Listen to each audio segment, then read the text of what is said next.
ত্রয়োদশ জাতীয় সংসদ নির্বাচন উপলক্ষে যানবাহন চলাচলের উপর বিধিনিষেধ আরোপ করেছে নির্বাচন কমিশন ইসি।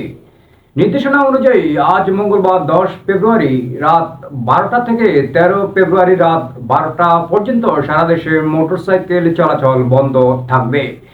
নির্বাচন কমিশন সচিবালয়ের সিনিয়র সচিব আক্তার আহমেদ জানান, 11 ফেব্রুয়ারি মধ্যরাত থেকে 12 ফেব্রুয়ারি মধ্যরাত পর্যন্ত অন্যান্য পরিবহন চলাচল বন্ধ থাকবে। ইসির পরিপত্র অনুযায়ী এই সময়ের মধ্যে ট্যাক্সি ক্যাব, পিকআপ, মাইক্রোবাস ও ট্রাক চলাচলের উপর নিষেধাজ্ঞা বলবৎ থাকবে।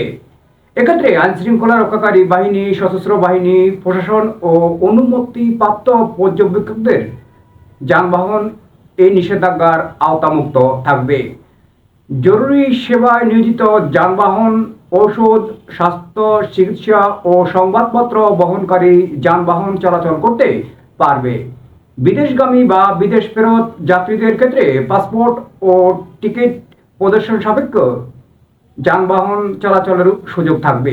একই সঙ্গে দূরপাল্লার যাত্রী বহনকারী যানবাহনের ক্ষেত্রেও এই নিষেধাজ্ঞা শিথিল থাকবে। প্রতিদ্বন্দ্বী প্রার্থী ও তাদের নির্বাচনী এজেন্টরা রিটার্নিং অফিসারের অনুমোদন ও স্টিকার প্রদর্শন সাপেক্ষে একটি করে ছোট গাড়ি ব্যবহার করতে পারবেন।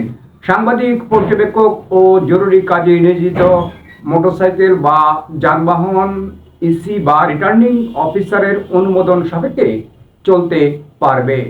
এছাড়া টেলিযোগাযোগ সেবার যানবাহন চলাচলের উপর নিষেধাজ্ঞা শিথিল থাকবে।